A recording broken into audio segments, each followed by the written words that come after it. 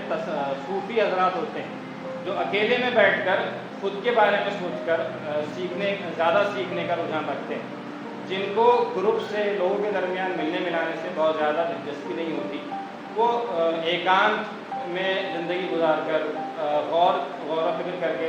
سیکھنے کے مرحلے کو زیادہ پریفر کرتے ہیں. تو وہ انٹرپرسنل انٹیلیجنس میں زیادہ وہ اس کی طرف رجحان رکھتے ہیں. یہ خود احتسابی کے ذریعے انجام پایا جاتا ہے، یہ انسان کو خود انجام دینا پڑتا ہے. اس کے لیے کوئی اجتماعی ایکٹیویٹی نہیں ہوگی، بلکہ جو اس انٹیلیجنس کی میں زیادہ جھکاؤ رکھے گا وہ ایک تو خود شناس ہوگا، اس کو معلوم ہوگا کہ میرا لیول کیا ہے، میرے اندر کیا کمزوریاں ہیں، میں کن چیزوں کو زیادہ پریفر کرتا ہوں، اور وہ اکیلے ہی میں اپنے ان قابلیتوں کے ذریعے جن کو وہ پہچانتا ہے، اپنے ان کمزوریوں پر قابو پاتے ہوئے جن کو بھی وہ جانتا ہے، وہ چیزوں کو زیادہ سیکھنے اور آگے بڑھنے کی کوشش کرے گا. اس قسم کے جو لوگ ہوتے ہیں وہ تھوڑے شائع قسم کے ہوتے ہیں، جو بہت زیادہ ایکسٹروورٹ نہیں ہوتے، جو سامنے آنے سے جھجکتے ہیں. اور آٹھواں اور آخری جو انٹیلیجنس ہے وہ نیچرلسٹ انٹیلیجنس. اس نے کہا کہ بہت سارے لوگ ہوتے ہیں جو کائنات کو دیکھ کر سیکھتے ہیں، کائنات پر غور کر کے سیکھتے ہیں، جس کو اکثر قرآن نے بھی کہا ہے کہ چھوٹی چھوٹی کائنات کی چیزوں پر غور کرنے سے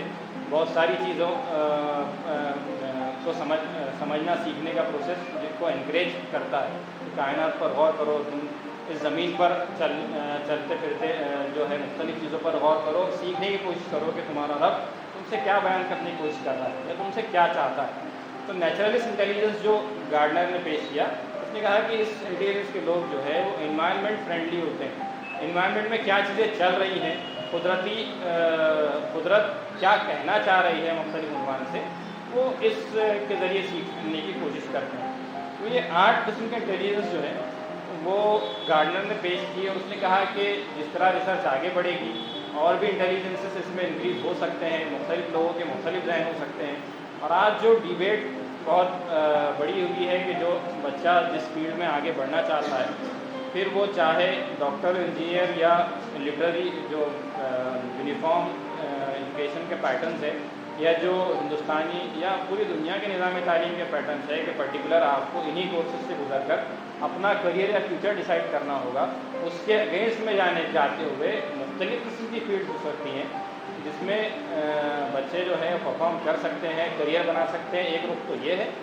دوسرا گارڈنر کا رخ جو ہے وہ یہ جو اس نے پیش کرنے کا اس کا مقصد ہے کہ سیکھنے کے مراحل میں جو ایجوکیشنل سسٹم پوری دنیا میں رائج ہے اس کو چینج کرنے کی بہت زیادہ ضرورت ہے. جو ٹریننگ کا پیٹرن ہے، ایجوکیٹ کرنے کا پیٹرن ہے، اس میں تبدیلیوں کی بہت زیادہ ضرورت ہے. اور جو یونیفارم پیٹرن ہے ایجوکیٹ کرنے کا، اس کو ختم کرتے ہوئے یہ جو ملٹیپل انٹیلیجنس کا پیٹرن ہے، مختلف ذرائع سے بچوں کو یا لوگوں کو سکھانے کا جو پیٹرن ہے اس کو اپنانا ضروری ہے. اور دھیرے دھیرے یہ پیٹرن اب آ رہا ہے، جس کا آپ ایگزامپل دیکھتے ہیں کہ شروع میں تو صرف ایک وقت تک تو وہی تھا کہ نصابی کتابیں آتی تھیں، استاد جو ہے اس کو پڑھاتا تھا، اس کا ایک ٹریڈیشنل پیٹرن ہوتا تھا کہ اس پر ایک ٹیسٹ ڈیزائن ہوتا تھا جس کو ریٹرن فارم میں اس میں امتحان میں بچے اترتے تھے اور ان کے بارے میں ڈیسائیڈ ہوتا تھا کہ وہ کون سپیریئر ہے اور کون انفیریئر. اس کے بعد پھر دھیرے دھیرے لرن تھرو پلے آیا جو لوور لیول پر آیا. اور اب ہم دیکھ رہے ہیں کہ ایجوکیشن انسٹیٹیوٹس میں ای لرننگ کا جو کنسیپٹ وہ بیسیکلی اسی تھیری سے امپریس ہے کہ ہم ویڈیوز کے ذریعے، پی پی ٹیز کے ذریعے، ہم آڈیو فارمیٹس کے ذریعے جو ہے بہتر انداز میں سکھانے کی جو کوشش کر رہے ہیں تو وہ بہت زیادہ اہمیت رکھتا ہے. جب ای لرننگ کا زور آیا تو یہ بھی بات آئی کہ ای لرننگ کو دیکھ کر لوگوں نے یہ بھی اسٹیٹمنٹ دے دیا کہ اب اسکولوں میں ٹیچرز کی ضرورت نہیں پڑے. اب دھیرے دھیرے یہ ہوگا کہ اسکرین ہوگی، تمام چیزیں تو ویڈیوز میں کنورٹ ہو چکی ہیں، ایک فرد آئے گا وہ ویڈیو لگا کر چلا جائے گا، تمام بچے اس ویڈیو کو دیکھ کر کلاس کو مکمل کر لیں اور ٹیچر کی ضرورت ہی ختم ہو جائے گی. لیکن جب اس پر ریسرچ ہوئی اور بات آگے بڑھی تو معلوم ہوا کہ ٹیچر کی اہمیت کو ختم نہیں کیا جا سکتا. اگر آپ صرف ویڈیوز لگا دیں، صرف ای لرننگ کا استعمال کریں تو بھی وہ مؤثر ثابت نہیں ہو سکتی. اس لیے کہ پھر آپ اگین ان 8 انٹیلیجنس میں سے ایک ویژول یا اسپیشل انٹیلیجنس کو استعمال کرتے ہوئے باقی انٹیلیجنس کو سپریس کرنے کی کوشش کر رہے ہیں. تو اورل کمیونیکیشن کی اہمیت رکھتی ہے، لنگوسٹک کمیونیکیشن کی اہمیت رکھتا ہے، لاجیکل ٹریننگ کی اہمیت رکھتی ہے. یہ تمام چیزیں اپنے اپنے اندر اہمیت رکھتی ہے. اس کا کہنا یہ ہے کہ یہ تمام چیزوں کے ذریعے ٹریننگ دینا، ایجوکیٹ کرنا ضروری ہے. جس اسٹوڈنٹ کا، جس لرنر کا ذہن، صلاحیت، قابلیت جس انٹیلیجنس کو پریفر کرتی ہوگی، وہ اس سے چیزوں کو کیچ کرے گا اور اپنی اس ٹریننگ کو حاصل کرتے ہوئے وہ سیکھنے کے پروسیس کو لے کر آگے بڑھے گا. یہاں اس کو رکھنے کا ایک مقصد تو یہ تھا کہ ایجوکیشن سسٹم کے اس چیزوں کو پیش کیا جائے، اور ساتھ ہی ساتھ ہمارا بھی جو پیٹرن ہے ایجوکیشنل، ہمارا بھی جو پروگرامس کا جو پیٹرن ہے، جس کو ہم دھیرے دھیرے کوشش کر رہے ہیں چینج کرنے کی. بہت مشکل جا رہی ہے، ایسا لگ رہا ہے کہ ڈرامہ بھی پیش کیا جاتا ہے تو پھر وہی خطبات، خیر اب وہ ٹرینڈ بن چکا ہے کہ وہی خطبات ہوتی ہے، وہی لیکچر ہوتا ہے. لوگ ویڈیو کے فارم میں بھی آ کر تقریر پیش کرتے ہیں، جس کو ہم ویڈیو فلم کے طور پہ پیش کرتے ہیں. تو یہ تبدیلی لانے کی ضرورت، مختلف قسم کے طریقے ہیں جس کو پریزنٹ کیا جانا چاہیے. نداء صفحہ کے عنوان سے بھی آپ دیکھتے ہیں کہ جو اسائنمنٹس ہم نے آپ کو دیے تھے، تو آپ سے کہا گیا تھا کہ آپ جو چیز کر سکتے ہیں، آپ پوسٹر بنا سکتے ہیں، آپ چھوٹی سی ویڈیو کلپ بنا سکتے ہیں، آپ کہیں سے کوئی چیز اٹھا کے پیش کر سکتے ہیں، جس فارم میں آپ پریزنٹ کر سکتے ہیں پیش کرنے کی کوشش. تو دنیا مختلف انداز میں پیش کر رہی ہے، ہم جو ہے بہت لمیٹڈ فارم میں چیزوں کو ایکسپلین کر رہے ہیں. جتنے احتجاج دنیا میں ہوتے ہیں، ہم ایشوز کو بھی آج اگر ٹیکل کرتے ہیں، راستوں پر کھڑا رہ کر اگر احتجاج بھی کرتے ہیں، تو زیادہ سے زیادہ ہم جھانکی کر لیتے ہیں، زیادہ سے زیادہ ہم کوئی روڈ جو نکڑ ناٹک ہوتا ہے وہ کر لیتے ہیں، یا پھر ایک اسٹیپ پیچھے آ کر ہم وہی پلے کارڈ لے کر کھڑے ہوتے ہیں، نعرے لگاتے ہیں اور خاموشی سے واپس آ جاتے ہیں. لیکن ہم وہ بھی منظر دیکھتے ہیں سوشل نیٹورکنگ کے انداز میں کہ دنیا کس انداز میں احتجاج کرتی ہے. بہت یونیک انداز میں ایسا احتجاج ہوتا ہے کہ پورا میڈیا پھر مجبور ہو جاتا ہے اس کو کوریج دینے کی. ایک چھوٹی سی مثال جو ہم نے یہیں اپنائی تھی کہ ایک 2-3 سال قبل جو ہے یہاں پر تنظیم کی جانب سے ہی ہومو سیکشوالٹی پر ایک پروٹیسٹ آرگنائز کیا گیا تھا. پروٹیسٹ بہرحال وہی جاری تھا، بینرز تھے، بینرز پہ کچھ امیجز تھی، نعرے لگ رہے تھے، پلے کارڈ جاری تھے، تحاریر ہو رہی تھی. اچانک جو ہے صدر صاحب جو ہمارے موجودہ صدر صاحب، ان کو ذہن میں آئیڈیا آیا.